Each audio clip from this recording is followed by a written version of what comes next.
নমস্কার। ঠাকুর মা স্বামীজিকে প্রণাম জানাচ্ছি আমাদের গুরুদেবকে। আজকে আমরা পাঠ করছি ধর্ম প্রসঙ্গে স্বামী ব্রহ্মানন্দ।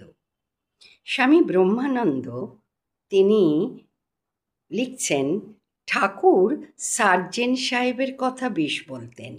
সার্জেন সাহেব রাত্রে আঁধারে লণ্ঠন হাতে করে বেড়ায়, তার মুখ কেউ দেখতে পায় না, কিন্তু ওই আলোতে সে সকলের মুখ দেখতে পায়।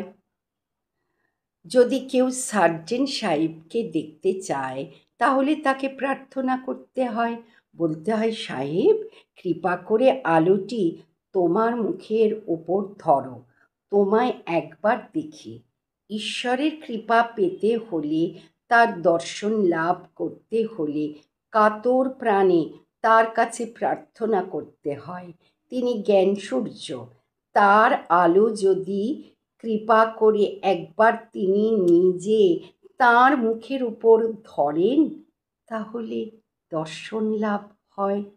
যতক্ষণ ভোগবাসনা থাকে ততক্ষণ তাকে জানতে বা দর্শন করতে প্রাণ ব্যাকুল হয় না। ছোট ছেলে খেলনা নিয়ে ভুলে থাকে, সন্দেশ নিয়ে ভুলে থাকে। যখন খেলনা বা সন্দেশ আর ভালো লাগে না, তখন মার কাছে যাবার জন্য ছটপট করে ও কাঁদে।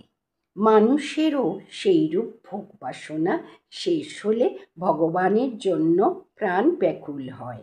তখন কি করে তাকে পাবে, এই চিন্তা সব সময় মনে উদিত হয়।